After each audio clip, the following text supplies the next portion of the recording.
and I have to remember my way home.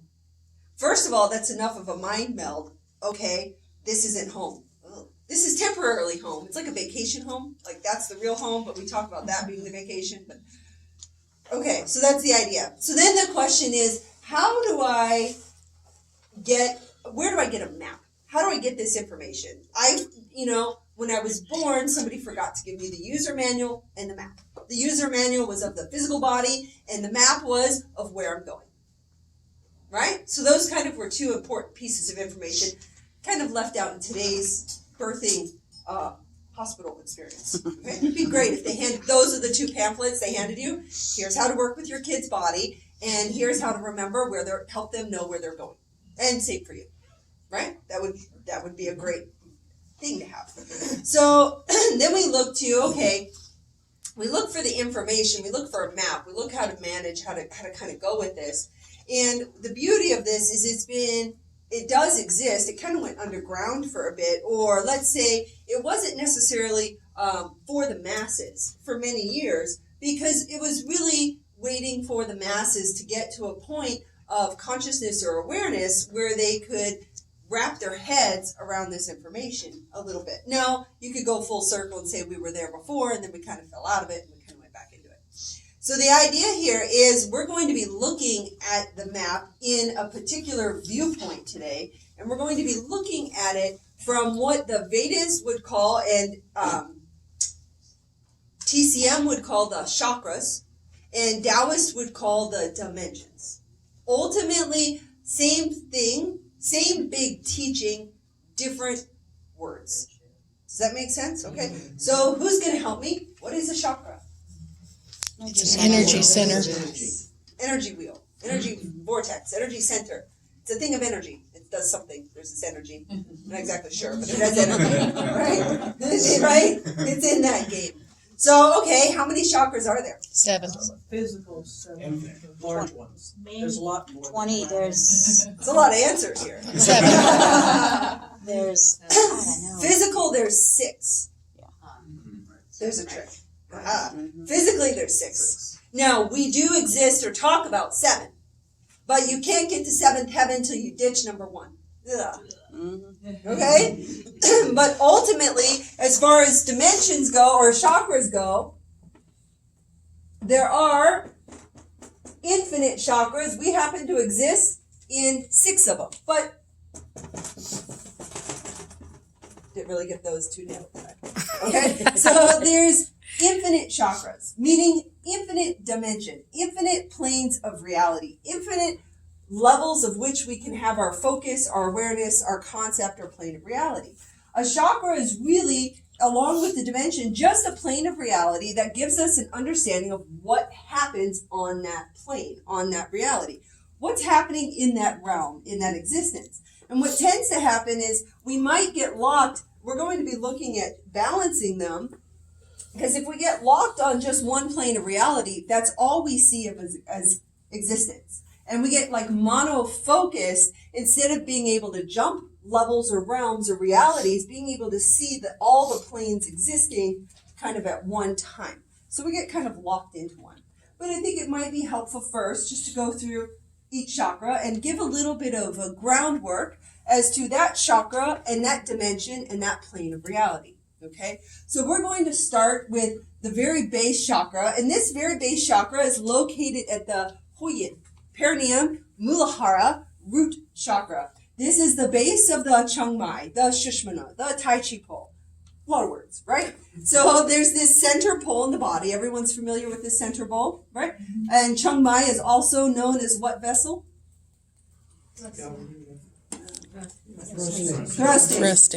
Thrusting vessel. So it's actually interesting. This is the thrusting vessel. This is what powers ultimately your whole system. So what happens is your mom and dad got together and they went sperm and egg, whoop, whoop. And when they met and crashed, they created a thrusting vessel right in the center.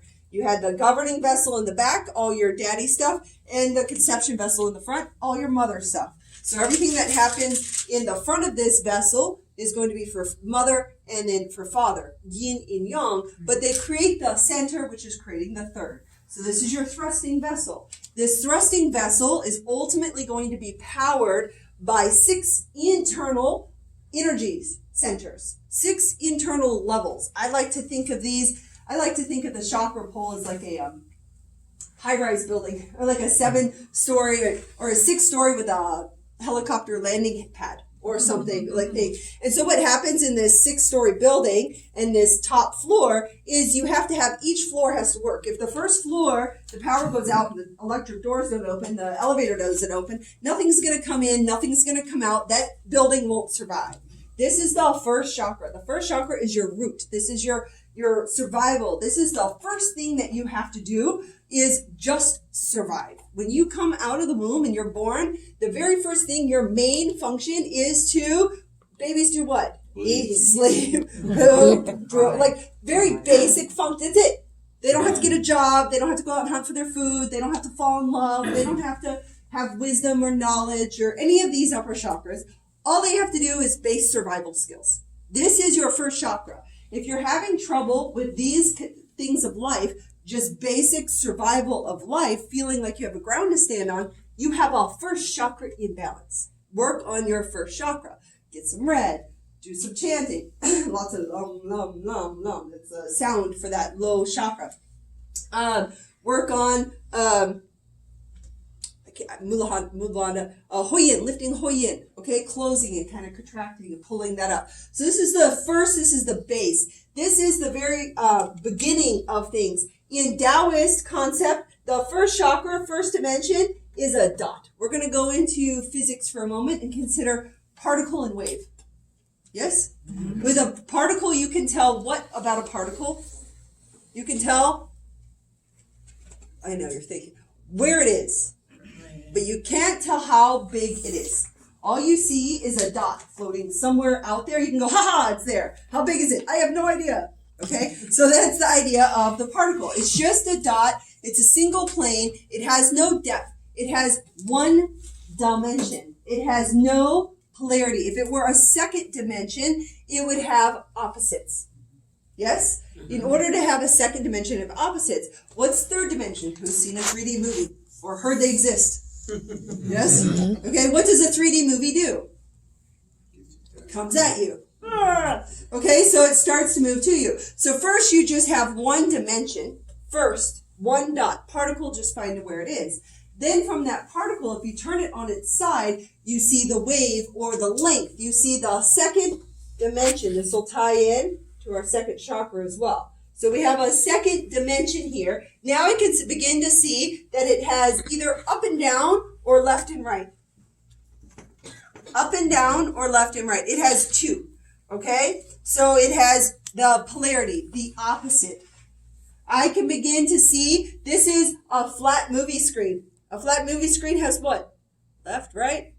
Up, down. Right? But it's flat. Okay, so this is your basic one. But what the second dimension is the second dimension is polarity.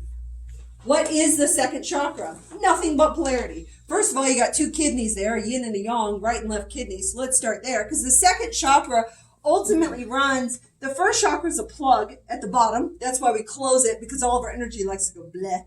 So we got to cinch that off. The second chakra, the energy runs from the Ming Man to the Chi Hai. Technically more like this, like a funnel out. Okay, so the energy is actually going to, we'll do, who's done Golden Chi Ball? Who's done clearing the 7 energy centers? Who's done the visual where it goes like this? Tick, tick, tick, tick, tick, tick, tick, tick, tick, tick, tick, tick, tick. You're clearing that energy center. There's a line. You have the thrusting in the center, your main powerhouse. That powerhouse actually has a bridge or a connection to the conception and the governing vessel. It actually has to move and create, because a chakra is an energy wheel, center, vortex. If it's a wheel, it has to go around. Or it's a flat wheel. It's a flat tire. So we have to make sure this kind of goes around. So we have this here at the second chakra.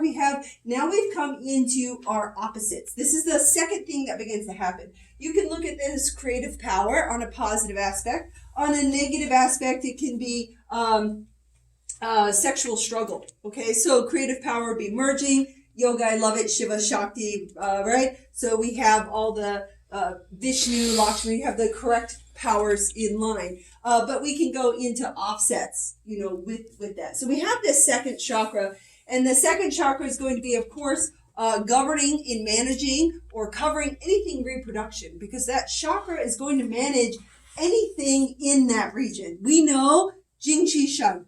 Yes? Is this a new word? No. I hope so. Okay. Chakra. Is it a Jing, a Qi, or a Shen? Yes. I like the answer. Could be Gene. It's an energy center, so chi. It's an energy center, so Qi. Okay? However, it can affect Jing and Shen. Right? So you can wear yourself sick. So your mind can make a physical ulcer. Right? So we know the Shen can affect the body. Okay?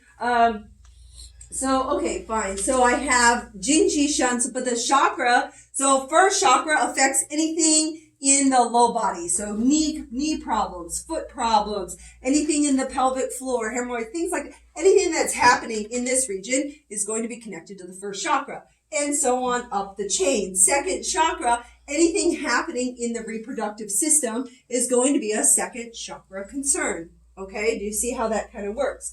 Also, not just reproductive system, that's a Jing item, but of course the Shen. So if you're having struggle back and forth with not enough sexuality or too much sexuality, then if you're too far, either way, it's an imbalance in that second chakra. Because what is that? Ultimately, we have a weird thing with tantra or sexuality, but it's just polarities. Right? And that's all the second chakra is just balancing and playing on that polarity. What happens when we go from the first chakra to the second chakra, from the first dimension to the second dimension, is we go up now to the third dimension. So we talked about that 3D movie, right? So now Tom Cruise is going to run at you, okay? Or the movie Avatar, and you got this big plant coming at your face. And you go, right? Because now what happens is it has depth. We draw this as a cube. Yes, because it goes X, Y, and Z axis for the mathematics in the room, right? So you have the X, Y, and then the Z plane comes into. So now we have depth. We have something tangible. We have form. We have something we can grab. It's hard to grab a flat picture on the screen. It's easier to grab a 3D chunk of something. So this is your 3D chunk. This is your manifestation. This is where you get something physical to show up.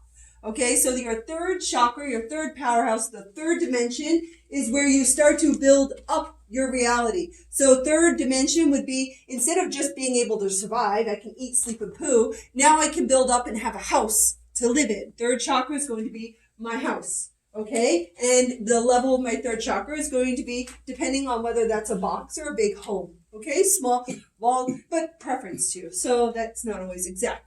But it's going to be the dimension, the depth of kind of my manifestation, what I have. In some ways, it would be, first chakra is, do you have the ability to eat? Third chakra would be, are you eating kidney beans or caviar? I don't like caviar, so go with kidney beans, but you see what I'm saying, is the luxury level perception of what you're trying to have. So this is a chunk form, a dimension higher. I begin to have that deeper kind of plane. What's interesting with each one of these is this belongs to earth, this one belongs to water, why wouldn't it? And then this one belongs to ultimately like a fire, okay? So in this third chakra, it also has a golden yellow color. This is Manipura. The third chakra here in the color, this is also about the solar plexus. So this is about being able, not only do you get stuff, manifest, but can you assimilate, take on, use, have what you want to take with that third chakra, okay? Each one of these, this is all the things you get. This is, of course, that creative energy. This is a power source, if you would. So third chakra, I have to be able to get stuff, break it down, use it, assimilate it, okay? Or maybe I stockpile it too much, and that will affect, each chakra affects the chakra above and below, okay? So here, if all my energy, this is a side fun joke. Master Campbell always said this, but he goes, Why is there always a line around in and out at the holidays? What does this have to do with chakras? Because everyone's mother-in-law is in town, so they're all putting food in the third chakra because all the energy goes there. So what happens is if you dominate energy in one plane, then it takes from the other fields. Okay? So you can do this intentionally. Who's ever done comfort eating? Not this one. Not once? Okay. Why? Why is it comfort eating? Because you douse that third chakra with all the heavy jing, so the energy kind of gets put out. And it takes it from having to feel the next dimension, which is emotion. The heart center, now the fourth plane. So 1 dot, 2 here, 3, I'll draw this so you can see it parallel.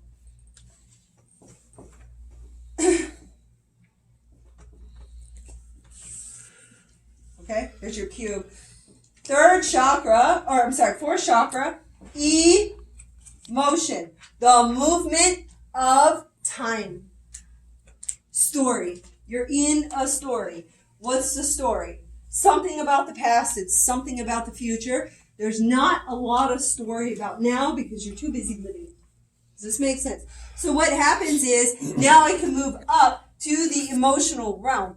And that emotional realm is the fluctuation here, movement of kind of past and future. I like to look at this as a swinging kind of pendulum. You can look at it for all of them. So if I'm too stuck in moving between past and future with this pendulum swing, then what happens is if this was a pond and I keep moving this pendulum through it, it's going to disturb the waters and you can't see through. Okay? In Taoist ideology, there's 5 shuns. I'm jumping ahead for a moment. There's 5 shuns. What are they? I saw a head nod. Jur, Hun, Jur, Hun, Po, Yi, and the third one, Shan Shen or Yuan Shen. Either way you want to say it. Behind the heart sits the original soul. The original soul, that which is not of this world, that which is what we're trying to find our home to, and remember who we are, is that original soul, sits behind this heart center. In the heart center, the emotionality of the heart center is going to distort the view of this original soul being able to experience this realm or reality based on the turbidity of past and future in the heart. So this is actually where the whole game actually happens. So one of the biggest things is to begin to kind of purify this heart center. Also what happens at the heart center is there's an interesting connection. Who's done a movement called Man Divides Heaven and Earth? If you haven't, go in the other room right now. You're out of the lecture. No. But the idea is the man divides heaven and earth. Where is man standing? Human stands at the heart center. Why? Because it has the motion. It has the ability for the memory of motion. It has the long-term ability of past and future memory in the body. Very few creatures have that ability. That's why there's not that many awakened creatures, and very few of them, obviously the room is a little light on awakened creatures. We have more humans, right? Because we have that ability to look at past and future, look at time, look at reality, and being able to kind of step up. So what happens down here is these lower ones are basic animal functions. Can I survive? Can I reproduce? Can I get a house, provide a den and get extra food, things of that nature, right? So the lower realm, this is going to be the lower realm. I'm going to later refer to it as the Po realm, but we'll get to that in a little bit. So this lower realm, or lower DN10, or Kapha region, if you wanted to go with that, or lower Tamasic Guna, okay? So we have this low region down here, and these are just animal pieces. Now what happens is at the heart center is this is the first time that we have an introduction of any type of heaven energy into our structure. If you're living down here in these realms, basically, I see cameras out, so I apologize for this, but shit, sex, and money. Okay, so that's basically what you're chasing. That's where your mind is. That's where the reality. And if you're not looking, you can also look at this as power. Power, sex, and money are the low chakras. And they're defending for power. They're defending for sex. They're defending for money or territory, if you want to say. Very animalistic things, okay? So what happens though is we now begin to have this first touch of heaven. Emotion is an interesting thing. Time is an interesting thing because it's a very relative concept, right? So if you're enjoying this lecture, the time might be moving really quick, okay? If you're almost asleep and this is boring you to tears, you look at your watch and it's going backwards. Oh my gosh, what's happening? So that is the movement of time. Time is a relative experience for the most part. Sure, we have a clock and we watch it and all that. But it's in even emotionalities, dealing with stories. Sometimes we get into the place where we loop a story so long that it actually drops down into the lower chakras, becoming more of the substance of who we are. So we identify, we create. But if we can move from that place of emotion, clear that space, then the Yuan Shen can clear and see kind of what's happening. Our ultimate goal here is striving for specific levels of purification, or dare I say perfection, which is a tough word, right? Because there is no perfection in the material world, right? We've all figured that out. When you think you get it to balance, it changes, it crumbles, it augments, right? It's also not built on perfection because look at your hand. How many fingers? 5. So if you were perfect, God would have given you 6.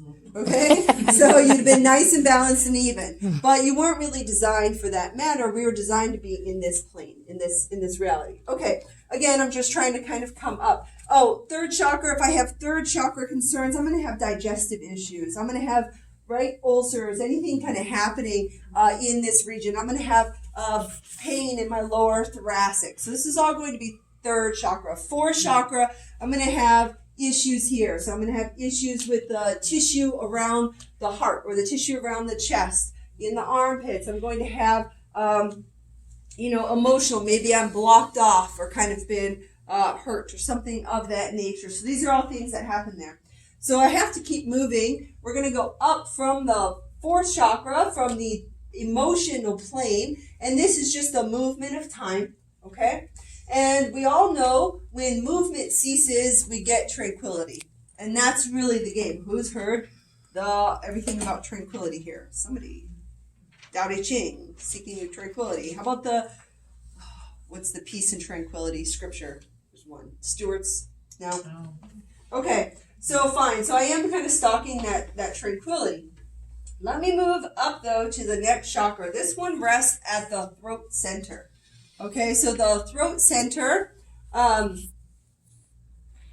this one is technically about knowledge, okay, but in a Taoist tradition. So what's going to be interesting is as we move up these particular planes, 1, 2, 3, 4, we had kind of particle wave chunk. Now we moved into concept, emotion. Next is going to be knowledge. Not really something you can physically grasp. It's something you have to mentally grasp. Why? Because we've begun to now just be in the upper energy centers, right? So here, knowledge, this is in Vedic, it would be considered satya, truthfulness, speaking one's truth, speaking authentically, having clear speech, okay? Having a knowledge. We, looking at the fifth, so let's go back to that high-rise building, right, just for a second. So if you're on the ground floor and you're looking up, it's kind of hard to distinguish the different levels looking up. Does this make sense? But as you go up a floor and you look down, you can see kind of the depth of how far you've gone, okay? Like hiking a mountain, you can see how far up you go from looking down. So here, each one of these, if I come up to the second, then I can look at the first. If I come up to the third, I can look down. If I'm up at the fourth, I might be looking down through these particular regions. So when I come up to the fifth, again, I can look down. So fifth is going to be knowledge. Fifth is going to be information, if you would. So this is the step up where we move from being emotional creatures, right? Story, past and future, to where we become creatures based on living from information. So there's always the idea, who's ever had an emotional moment and you had a friend or somebody, a loved one, that's like, okay, let's just take a step back. Let's just take a moment. Of course, take a deep breath. Okay, let's step back. Let's look at this objectively. So really what they're doing is they're taking a step up. They're taking you out of that fourth dimensional emotional plane and moving you up to this fifth dimensional plane to be able to look at what's happening. Okay? This is also very easy, I think, for parents to do with teenagers. Personally, I'm experiencing that right now. So you're like, you're like, okay, you're in fire. Of course you're going to do that. But I'm going to stay here and I'm going to try and show you what's happening on this level. But this is that idea as being able to step back, look, and say, okay, are you making a decision emotionally or logically? We've all had this conversation. But the idea is this is progressing up our understanding. So because if we're down here, who's ever had or been in a situation or known somebody who's just making decisions based on survival? I'm just trying to survive. I'm just trying to get through. I'm just trying to survive. They're all down here. If that's the motto, if that's the discussion, the mindset, the reality, the plane of existence that's being focused on is being tunnel visioned in these layers. And they're probably not tuned in to the higher layers. Does this make sense? So here we have the knowledge as the first step of being able to step above all the things. Okay, are you working out of emotion? Are you just trying to get paid and late? Sorry. I couldn't help it. I was like the only thing That's the same thing I was thinking. I think everybody was thinking. So is that where are you? What are you focusing on? Do you not care who you have power over? This one down here is just trying to make somebody else look lower, so you look bigger, so you have better power. It is not moving from up here, divinity and spirituality. It's moving from very low-level planes. Well, if I'm better, if you're lower, then I'm better, and I can go up. But that's actually a very low level of thinking, a very animalistic or Po level of thinking. We're ultimately going to be going for a Hun or Sattvic style of thinking. Okay, so here we have at the throat center is being able to kind of speak what's happening on these lower planes. I see you're an emotional thing. I understand that, but let's not go at it from emotion. Let's look at it from the logic. Let's move everything kind of around. This would be an idea with that that fifth chakra. Again, anything that's happening in the throat region, the chakra condition, neck, spine, anything like that. So we have the throat. Next, we go up to the third eye. Oh, I didn't give you this. So each one of these chakras, this is a plug. This one runs diagonal. These run horizontal. And then this guy is back to the tricky pass and the third eye center. Does that make sense? Mm-hmm. There are two diagonal planes. So this is going to be a plug-ish.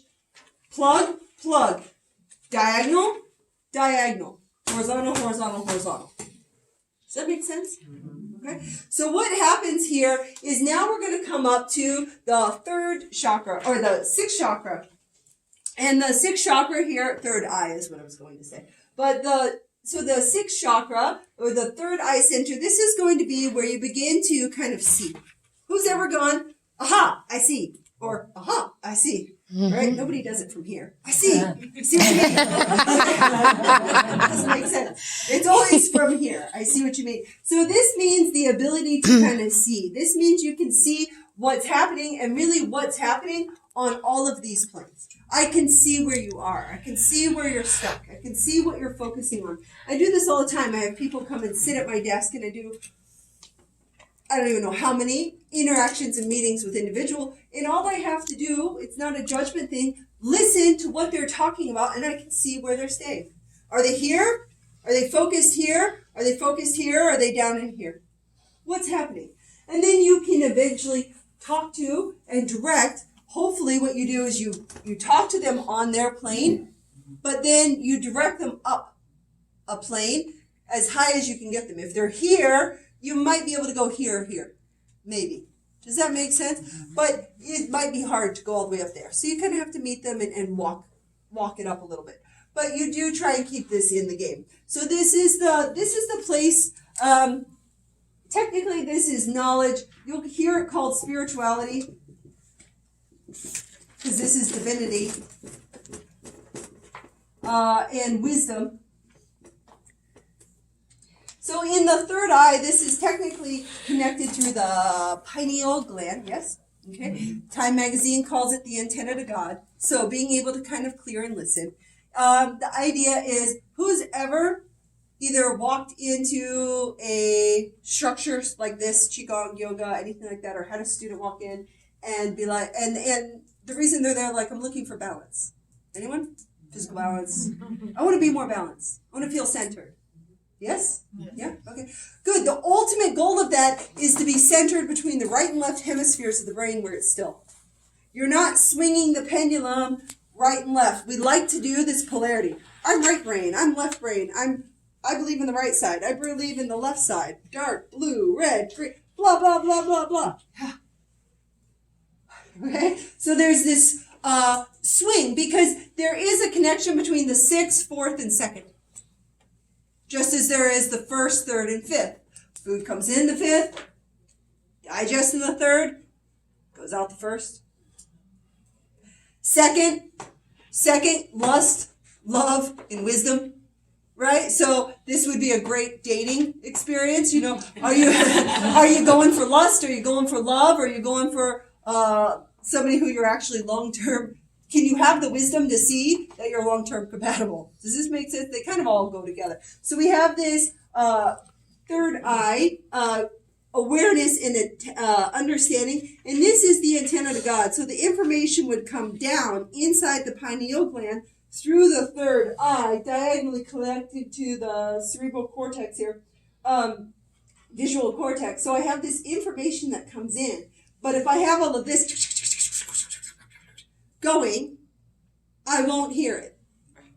And if I'm all over here, if I'm too logical, I'm thinking, I got taxes, I got things, I got stuff, I'm analytical, and I have a void right brain, I have no creativity, so everything's analyzing over, I have too much earth, too much yi, all I do is analyze everything, Or if I'm too creative, so it's great, so I have this thing, and I just got painted a mural, what? There's a bill to pay, right? So, so we have these two sides that are too kind of off. And what's our goal? The whole point of this practice is to slowly lessen that teeter-totter to where we just kind of hang out in your little dance space right here. I'm going to keep going. I'm going to have all questions. Just a question on that. Is that why they connect them? Is that why with meditation it will actually connect the two? It will connect the two hemispheres and bring them kind of in together. So the idea is we have that right, that left. It does connect, but it's really about resting in the center, right? I want to feel centered. I want to be balanced. I want to rest in the middle. These are all things we say or we've heard through the teaching, and that's resting in that center place where there's not the swing creating static or chaos. Therefore, because our ultimate goal is to not suffer, and in order to not suffer, we can't be driven by these. We have to manage these. That's going to be a trick in just a moment. You can't just ditch these and be like, I don't really want to deal about having a home or worrying about my body or any of this stuff. Okay, well, you're still kind of here, so you should manage those. We just don't want to be driven by those. Okay, so there is the trick. There's the idea of being a renunciate.